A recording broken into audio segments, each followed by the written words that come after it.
nation governs, and she never governs wisely. The colonies are not to be emancipated.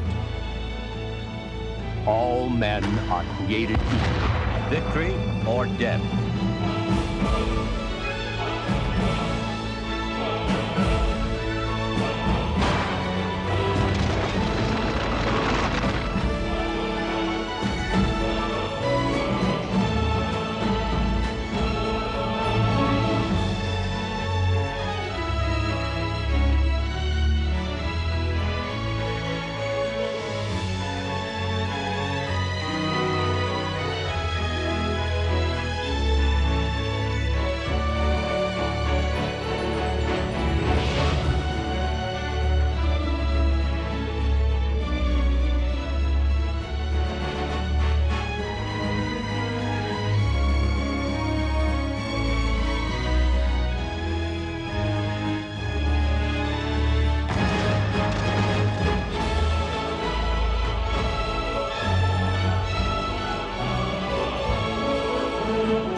Control of the seas had given the British a tremendous advantage in the early years of the war.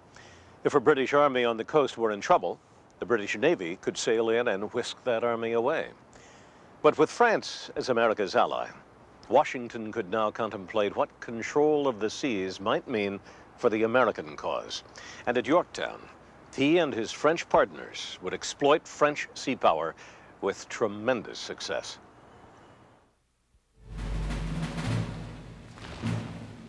With the entire South poised to fall to the British, Congress asked Washington to appoint a commander for the Southern Army.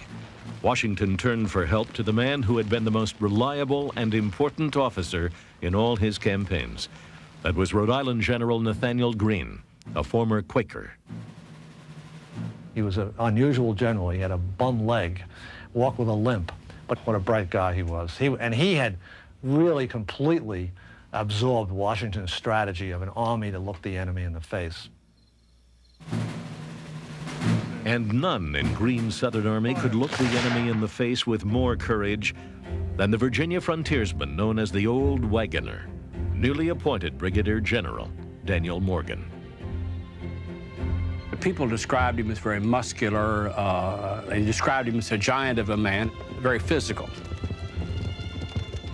In his youth, Morgan had survived 500 lashes from the British during the French and Indian War in 1755. He and his Virginia riflemen had been with Benedict Arnold on the epic march to Quebec in 1775. He had been among the last to surrender when the Americans tried to take that walled city. And he and his riflemen had been decisively effective against Burgoyne at the battles known as Saratoga in 1777. Now, suffering from a bad back and arthritis, he was ready for the battle of his life.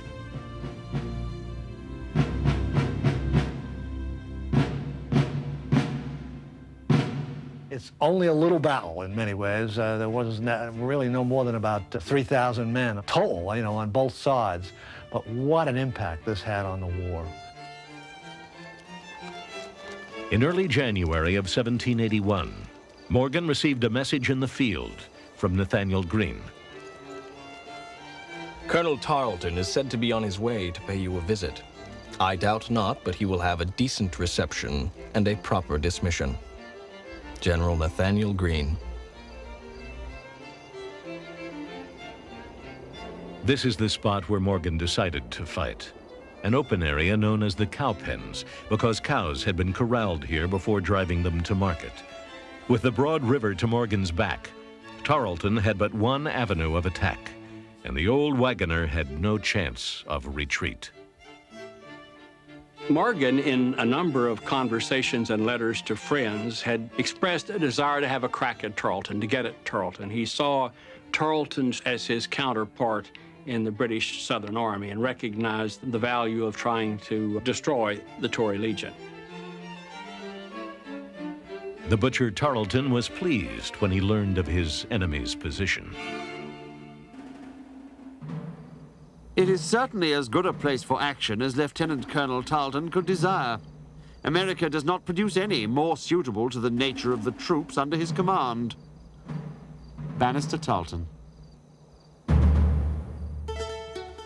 The night before the battle, Morgan used his canny frontiersman's understanding of psychology to prepare his troops.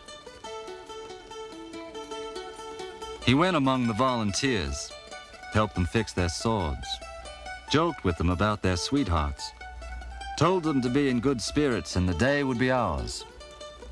And long after I laid down, he was going among the soldiers, encouraging them and telling them that the old wagoner would crack his whip over Ban in the morning, as sure as they lived. Just hold your heads, boys. 3 fires, he would say. And you are free. And then when you return to your homes, how the old folks will bless you and the girls kiss you for your gallant conduct. I don't believe he slept a wink that night. Thomas Young, a volunteer at Cowpens. An hour before daybreak, Morgan's pickets brought word that Tarleton's Legion and other crack British troops were less than 5 miles away and marching fast down this road. Boys, get up. Ban is coming. Daniel Morgan. Morgan put his green militiamen in front. They fired, then, according to a prearranged plan, they dropped back. Tarleton viewed the action as a retreat. Tarleton's men surged forward. They broke ranks in their enthusiasm, in their anticipation. And at that point, then, Morgan's main line loosed a really lethal blast that just staggered, decimated many of the forward units. When the regulars fired, it seemed like one sheet of flame from right to left. Oh, it was beautiful. Thomas Young. Sweeping in from the right was George Washington's cousin, William Washington, and his cavalry. This man deserves to be remembered. He too was a bull, even more than Morgan. He had a neck like a pro football player, and he was a great cavalryman. In a few moments, Colonel Washington's cavalry was among them like a whirlwind, and the poor fellows began to keel from their horses without being able to remount. The shock was so sudden and violent, they could not stand it, and immediately betook themselves to flight. James Collins, militiaman.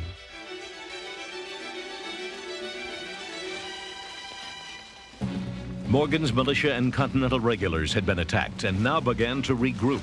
The old wagoner rallied them. Militiaman James Collins remembered it this way. Morgan rode up in front and, waving his sword, cried out, Form, my brave fellas. Give them one more fire and the day is ours. Old Morgan was never beaten.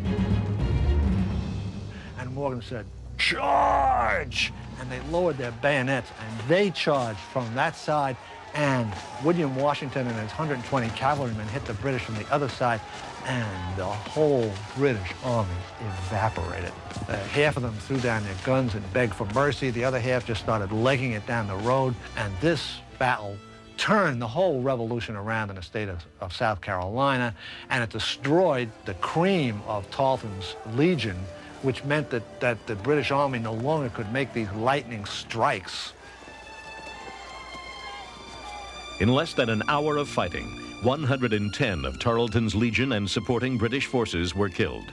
200 were wounded, and 500 became prisoners. Morgan lost only 12 men.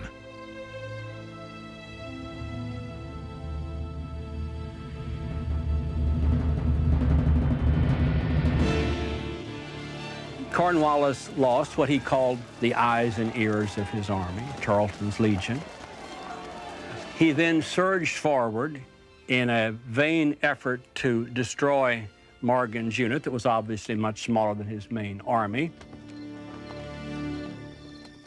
But Morgan and his men, now joined by Commanding General Greene, had disappeared into the North Carolina countryside. Cornwallis was one of the ablest of the British commanders.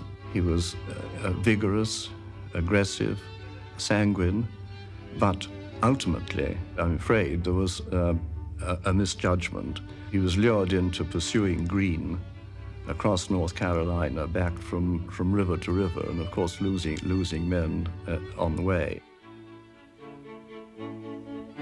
Morgan claimed back problems and malarial fevers and chose to return to his home in Virginia. Greene's task was now to win back the South while keeping his weakened and vulnerable army intact. His basic strategy was not to win battles, it was not to lose them. We fight, get beat, rise, and fight again. General Nathanael Greene. Although Morgan had quit the theater of battle, he left Greene chillingly efficient advice. You have a great number of militia. If they fight, you beat Cornwallis. If not, he will beat you and perhaps cut your regulars to pieces. Put the militia in the center with some picked troops in their rear to shoot down the first man that runs. Daniel Morgan.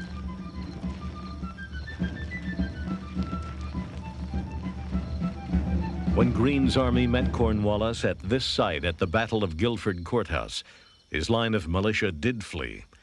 But his regulars held, and soon Cornwallis had to turn to a brutally cold logic of his own to save his army. He gave the order to fire upon friend and foe alike with cannon. This is an 18th century grape shot, which would have been discharged from a cannon. You discharged a barrel full of those at the enemy, rather like an enormous blunderbuss. At the Battle of Guilford Courthouse, an attack mingled British and American troops. The moment was extremely critical, and Cornwallis's solution to it was to order his artillery to open on the whole mass with grape shot. It flew in among them, killing and wounding both sides, but breaking up the attack and giving the British time to recover. A ruthless way of treating the situation, but one that worked. At the end of the battle, Cornwallis had possession of the field, but a quarter of his men were killed, wounded, or missing. Greene had accomplished his goal. His army had survived. Lord Cornwallis has conquered his troops out of shoes and provisions, and himself out of troops. Horace Walpole. Cornwallis now virtually abandoned the Carolinas to Greene, who set upon a systematic strategy of winning those states back from the British. The English commander marched towards his supply base in Wilmington, North Carolina. That march would continue to Virginia, eventually taking him to a camp on the Yorktown Peninsula and a siege that would change the course of history.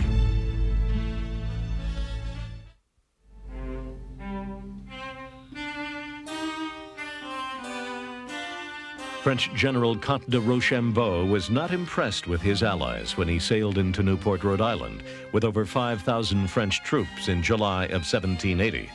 After just 5 days in America, he wrote, "Send us troops, ships, and money. But do not count on these people, nor on their resources. They have neither money nor credit. Their forces only exist momentarily." Comte de Rochambeau.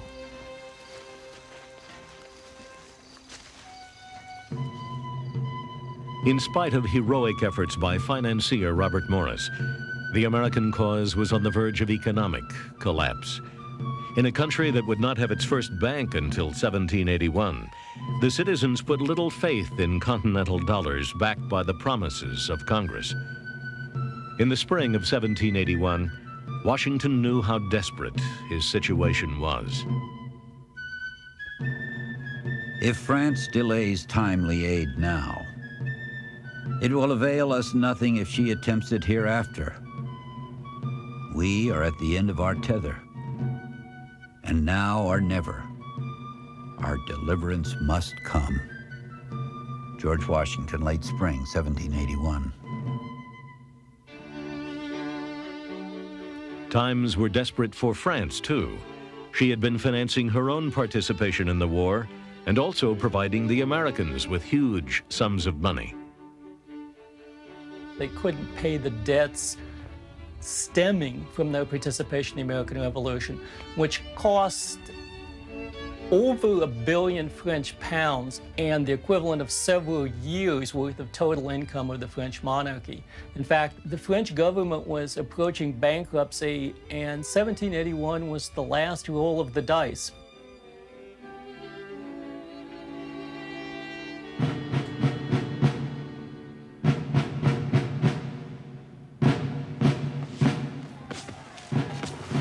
After his disastrous battles against Morgan and Greene in the Carolinas, Cornwallis found new opportunities in Virginia.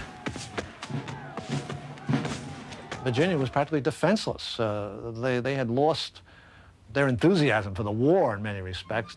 This was a huge state, 700,000 people in Virginia, and this little British army was just marching up and down the state at will. Cornwallis received support in Virginia from the newest British general, Benedict Arnold. Arnold, for some time, led forces in the Virginia area. He would go into an area, destroy supplies, get at the militia, try to bring the area back under British control. The British had made Arnold a brigadier general, but he was unsuccessful in attracting enough deserters and loyalists to complete his legion. After some months in Virginia, Arnold led a raid on the area in which he was born and raised. He burned familiar New London, Connecticut to the ground. Near West Point, Allied generals Washington and Rochambeau discussed battle plans. Washington wanted to attack Clinton's army in New York, but Rochambeau had another idea: take Cornwallis on Virginia's Yorktown Peninsula. But Washington said, but what's the point? The British fleet will come down and take him away. Rochambeau said, not if the French fleet comes up from the West Indies and bottles them up. For the first time in the long war, Washington saw the opportunity to use naval superiority to his advantage. They sent a message by frigate to Admiral de Grasse in the West Indies. Acting autonomously, he made one of the most momentous decisions of the war. He decided he would take a gamble and come up, even though it was a hurricane season. He could spare them 6 weeks, that's it. Washington arranged for the transport of all troops to Virginia.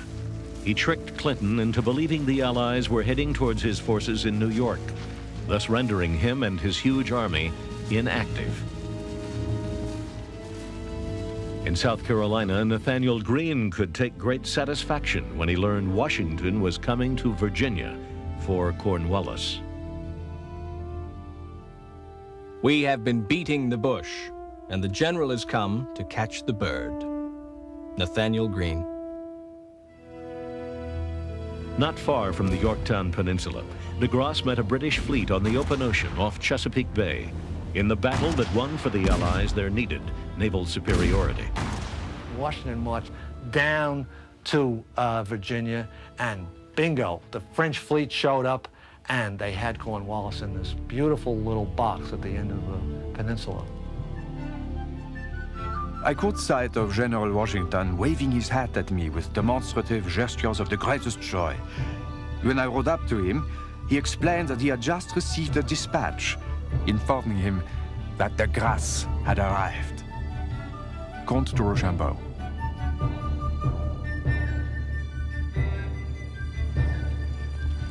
Infantryman Joseph Plum Martin, now a sergeant after 5 years in the Continental Army, was one of over 16,000 Allied troops to enter Williamsburg, Virginia, in anticipation of the great siege to come.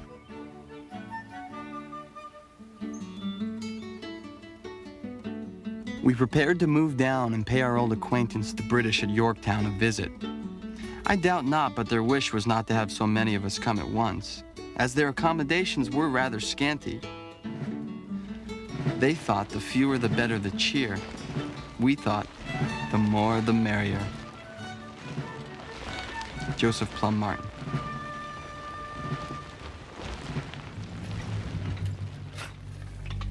The Allies started from Williamsburg before dawn on September 28th. By dark, they had surrounded the British at a comfortable mile's distance.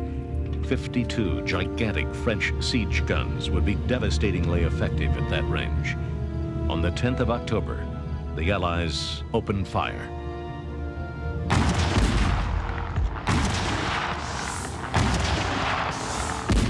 The enemy threw bombs. 100, 150, 200 pounders. We could find no refuge in or out of the town. The people fled to the waterside and hid in hastily contrived shelters on the banks. But many of them were killed by bursting bombs and their houses destroyed. For the enemy fired in one day 3,600 shot from their heavy guns and batteries. Stefan Popp, German mercenary at Yorktown.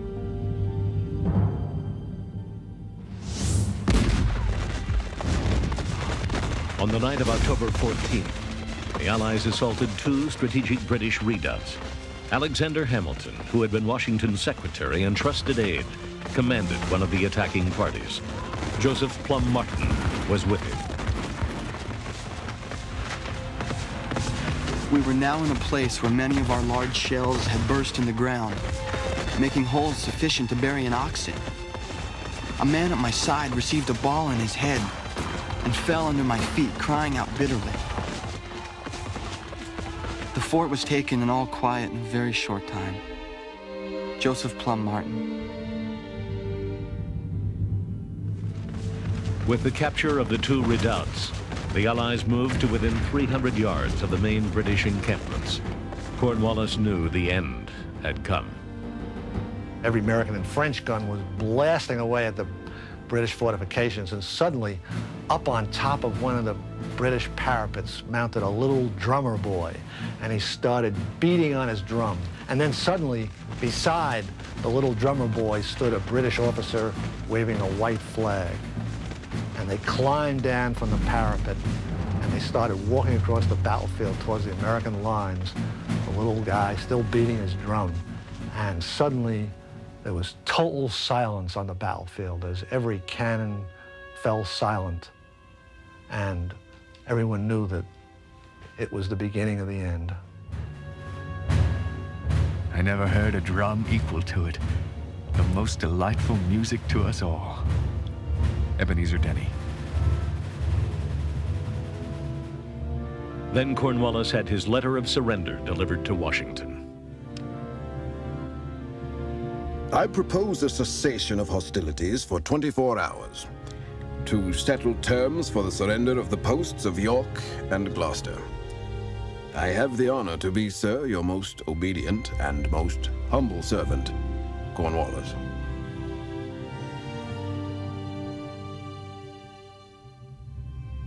An ardent desire to spare the further effusion of blood will readily incline me to listen to such terms for the surrender of your posts and garrisons of York and Gloucester as are admissible.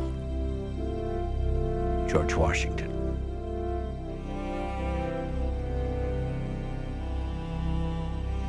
For the first time in 6 long years of fighting, Washington could claim a victory against British regulars.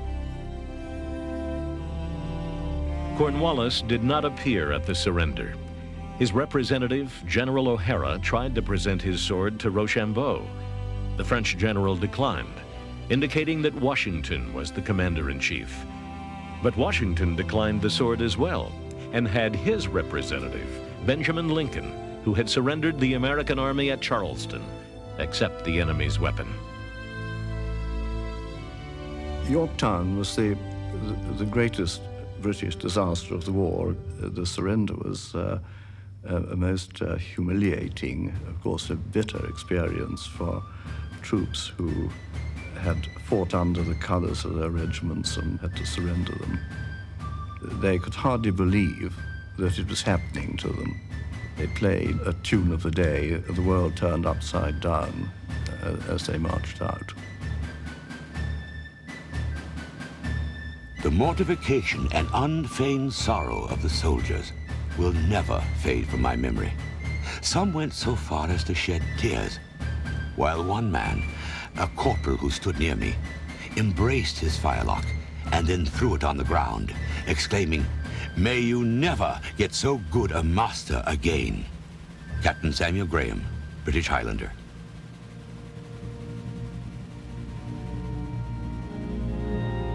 I noticed that the Allied officers and soldiers could scarcely talk for laughing, and they could scarcely walk for jumping and dancing and singing as they went about. An American officer at Yorktown recounting the evening of surrender. In London, news of Cornwallis's defeat at Yorktown ushered in a new government that was interested in ending the American war and concentrating on the war against France and Spain. In America, the great British defeat came not a moment too soon for the rebels. When Washington's aide, Lieutenant Tench Tillman, rode into Philadelphia to announce the Allied victory, the Congress was so destitute that its members had to reach into their own pockets for $1 apiece to pay for his travel expenses. Washington was wise enough to know that you can negotiate better from strength than weakness, and he feared that if he discharged his army, England would take advantage of his weakness in the peace negotiations. In the 2 years from the end of the Battle of Yorktown to the actual signing of the Treaty of Paris, those 2 years, in some ways, were probably the most dangerous of any of the 8 years of the Revolution. Washington moved his army to Newburgh, New York, where they waited in readiness through a long winter. In 1782, as a second threadbare winter approached, he warned the Congress of his army's growing dissatisfaction. The temper of the army is much soured and has become more irritable than at any period since the commencement of the war. George Washington. By early March of 1783, Washington pondered the problem in his Newburgh quarters. Congress had not adequately addressed the Army's grievances, and some of his highest officers had threatened revolt, a military coup. Every revolution except ours has turned on itself at the end and has devoured itself. Ours didn't, and it didn't because of the person of George Washington. Washington called for a meeting of the officers at nearby New Windsor, in this large wooden building called the Temple. After some deliberation, he chose to address the group himself. He told them that they had fought for all of these years for freedom, but there was such animosity in the group toward the way they'd been treated by Congress. He realized that he wasn't reaching them. And in one of those magic moments, he pulled a letter out to read to them from a congressman to prove that Congress was indeed interested in doing what was right by the soldiers and by the officers. He couldn't read it. And there was a moment of quiet as everyone in the room looked up to see what was wrong. He reached into another pocket and pulled out a pair of glasses, put them on, and said, "Gentlemen, you will permit me to put on my spectacles, for I have not only grown gray, but almost blind in the service of my country." I don't believe anybody in the room heard the words of the letter, because in that moment, he, their commander for 8 years, reached into the heart of every one of them.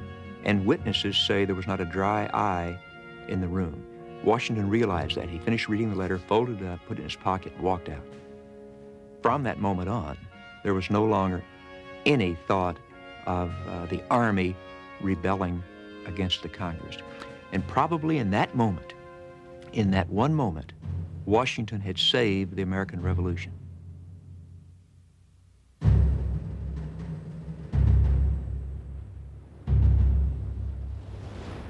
As Washington struggled with his army's possible revolt in Newburgh, New York, an ocean away in Paris, France, American diplomats led by Benjamin Franklin and John Adams struggled to formally end the long war. The two great patriot leaders continued to maintain a mutual dislike of each other. You may depend on this. The moment an American minister gives a loose to his passion for women, that moment he is undone. He is instantly at the mercy of the spies of the court and the tool of the most profligate of the human race. John Adams on Franklin's French diplomacy. Mr. Adams is always an honest man, often a wise one, but sometimes absolutely out of his senses. Benjamin Franklin. Franklin seldom operated independently as a diplomat. He was usually yoked with a colleague, and the colleagues he was yoked with were almost exclusively brusque, moralistic, and demanding. Franklin was able to appear the soul of accommodation and reason and comparison. He loves his peace, hates to offend, and seldom gives any opinion until obliged to do so. It is his policy never to say yes or no decidedly. John Adams on Franklin. Portrait artist Benjamin West was never able to complete this painting of the signing of the Paris Peace Treaty because the British commissioners refused to pose for him. The agreement Franklin and his colleagues reached with Britain at the end of November 1782 had to wait nearly a year to become a formal peace. It was then that Britain finally came to terms with America's allies, France and Spain. The British came out of the war with surprisingly few losses. The great loss, of course, was the American colonies themselves. Now, whether that was a loss to the British or good riddance is arguable. I can't but feel that Britain was, in the long run, happier without colonies which no longer wanted her. In fact, soon after the war ended, the United States once more became a part of the British trade empire. So Britain enjoyed the fruits of America without having to administer colonies there. In contrast, France came out of the war bearing a huge war debt. The financial burden and the French citizenry's infatuation with the ideals of the American Revolution would lead directly to France's own revolution in 1789.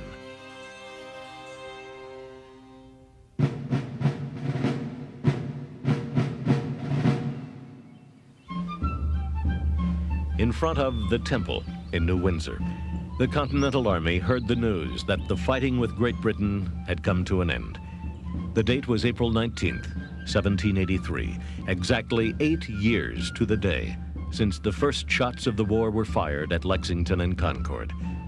Over the next few months, nearly 12,000 Continental regulars set out for home, bearing little more than the muskets they had been granted as farewell gifts. Sergeant Joseph Plum Martin was among them. I confess, after all, that my anticipation of the happiness I should experience upon such a day as this was not realized. We had lived together as a family of brothers for several years, had shared with each other the hardships, dangers, and sufferings incident to a soldier's life, had sympathized with each other in trouble and sickness. Now we were to be parted forever, as unconditionally separated as though the grave lay between us. Joseph Plum Martin. On the 25th of November, the British evacuated New York City, which they had occupied since the last days of 1776. Less than 2 weeks later, Washington met his fellow officers for a farewell dinner at New York's Fraunces Tavern. After the officers had taken a glass of wine, General Washington said, "I cannot come to each of you, but shall feel obliged if each of you will come and take me by the hand." General Knox, being nearest to him, turned to the commander-in-chief, who, suffused in tears, was incapable of utterance, but grasped his hand when they embraced each other in silence. In the same affectionate manner, every officer in the room marched up to, kissed, and parted with his general-in-chief. The simple thought that we were about to part from the man who had conducted us through a long and bloody war, and under whose conduct the glory and independence of our country had been achieved, and that we should see his face no more in this world, seemed to me utterly insupportable. Brevet Lieutenant Colonel Benjamin Talmadge. Washington set out for Mount Vernon and the life of a private citizen. At Annapolis, Maryland, the governor honored him with a ball. Washington danced every dance, providing an opportunity for what the ladies present called getting a touch of him. The next day, he met Congress, and with a faltering voice, resigned as Commander-in-Chief. Having now finished the work assigned me, I retire from the great theater of action and bidding an affectionate farewell to this august body under whose orders I have so long acted, I here offer my commission and take my leave of all the employments of public life. George Washington. He did not take advantage of his military success and therefore set a pattern of civilian leadership, of keeping armed forces in a secondary position that has remained an ideal right through our history. His surrender of his sword in December of 1783 was a momentous act that electrified the world. They couldn't believe that a person who had that kind of power could give it up. Martha greeted him at Mount Vernon on December 24th. George Washington was home for Christmas.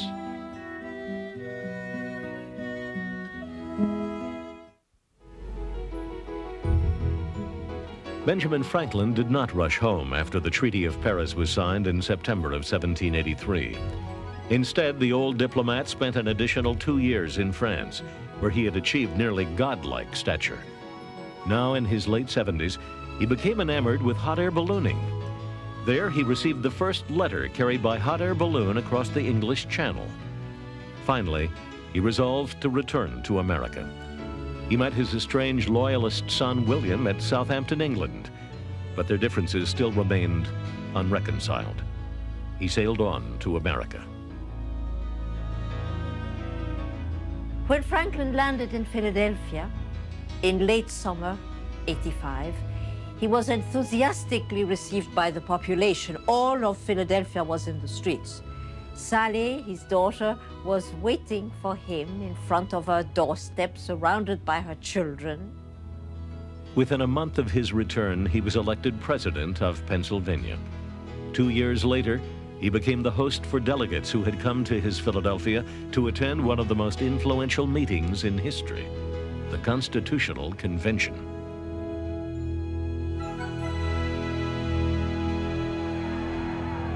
A revolution is an internal war. You've got one group that wants to destroy the constituted authority, to displace it, and to take over. So you have the war you must win, but if you just stop there, you've only gone halfway.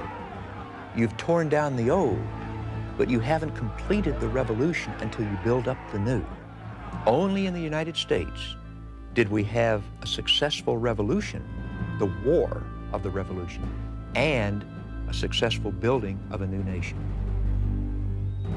Being an American in 1776 is not what being an American today would be.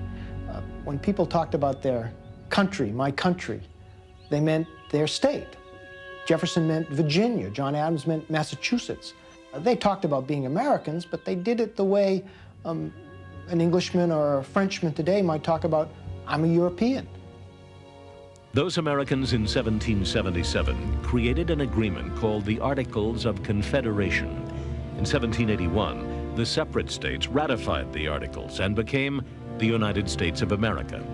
In reality, though, the Articles only loosely bound the states together and barely increased the powers of the self-appointed Continental Congress. The Constitutional Convention would change all that by creating a strong central government that could tax, regulate trade, and deny states certain powers, such as the right to print paper money.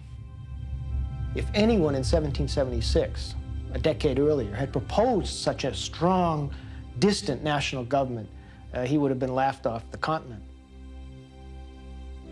Here in Philadelphia's Independence Hall, in the same room that had seen the debate over the signing of the Declaration of Independence, the 55 delegates met through the entire summer of 1787. George Washington presided over the sessions. If to please the people, we offer what we ourselves disapprove, how can we afterwards defend our work? Let us raise a standard to which the wise and the honest can repair. George Washington at the Constitutional Convention. Guards were posted at the door. The members of the convention took an oath that they would not reveal anything to the press outside. It was a secret convention through this whole period, but members of the convention said we could never have done what we did if we'd been open to the public. The document the delegates drafted was only 5 pages long. Its first words, "We, the people of the United States," reflected the victory of the federal union over the rights of the individual states.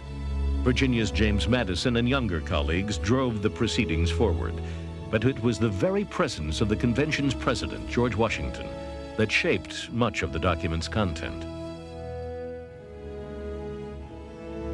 All they had as a picture were governors and kings. They wanted a powerful commander-in-chief. They wanted someone who would be in charge of the army. And George Washington sitting up front as the president of the Constitutional Convention, the more they talked, the more they discussed this, they wanted this executive, and they didn't call it the president to begin with, they called it the executive, to look like and be like and act like George Washington. So they created it in the image of that man. When it came time for the delegates to sign the Constitution, its approval was uncertain. 81-year-old Benjamin Franklin took the floor. He made a speech which has become one of the classic rhetorical speeches in American history, arguing that they could sign it if each one of them realized that he was not infallible, that he would have to compromise, and most important, that it was the absolute best document that they could get at the time. I consent to this Constitution because I expect no better, and because I am not sure that it is not the best. I cannot help expressing a wish that every member of the convention who may still have objections to it would, with me on this occasion, doubt a little of his infallibility and, to make manifest our unanimity, put his name to this instrument. Benjamin Franklin. Washington had presided over the entire convention seated in this chair. At the convention's successful conclusion, Franklin referred to the chair's ambiguous sun image. I have often looked at that behind the president without being able to tell whether it was rising or setting. But now, at length, I have the happiness to know that it is a rising and not a setting sun. Benjamin Franklin. The delegates took the signed Constitution back to their respective states for ratification.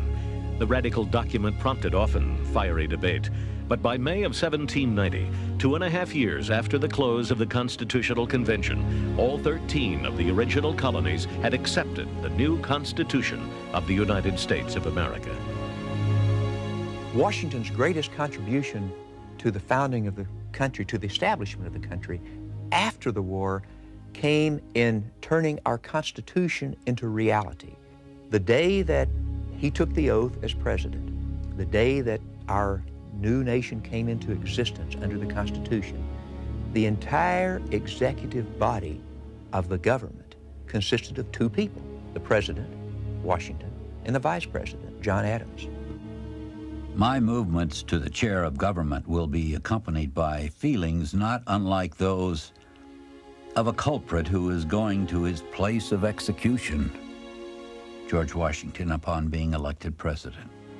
He built the entire executive system that we know today. And in his first years as president, he created the defense establishment of America that, by the way, exists intact here 2 centuries later.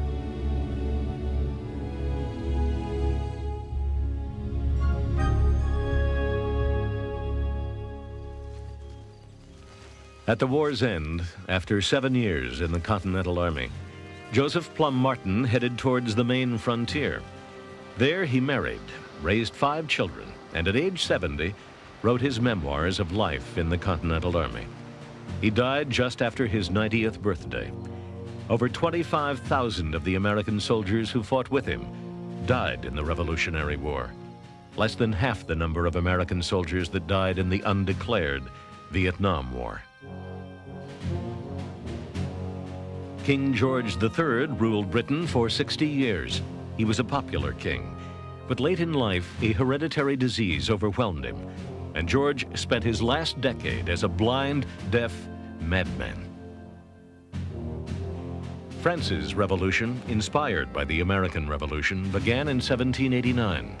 Louis XVI and Queen Marie Antoinette were guillotined in 1793. John Adams became the second president of the United States. His wife Abigail was the first woman to be accused of manipulating the power of the presidency from behind the scenes. Thomas Jefferson defeated Adams to become the third president of the United States. On July 4th, 1826, exactly 50 years after the signing of the Declaration of Independence, John Adams died. His last words were about his political rival.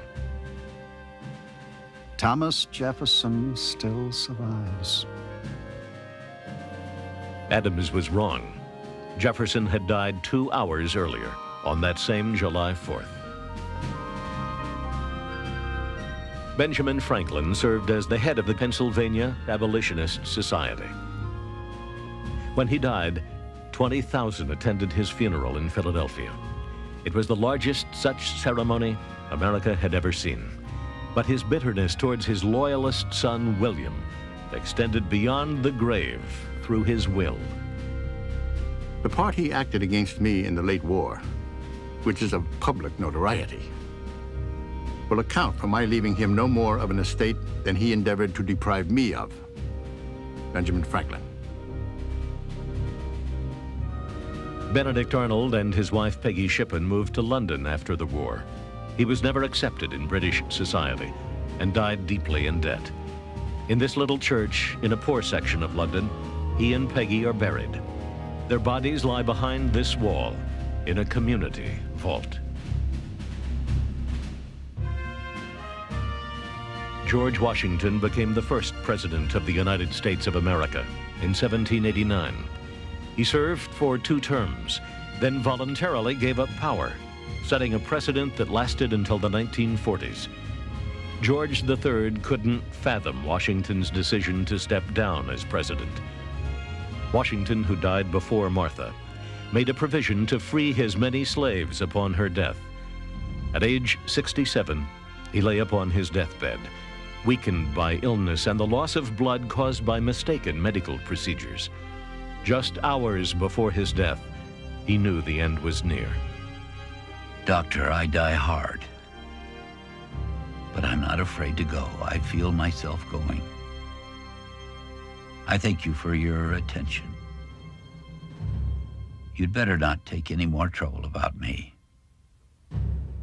But let me go off quietly. George Washington.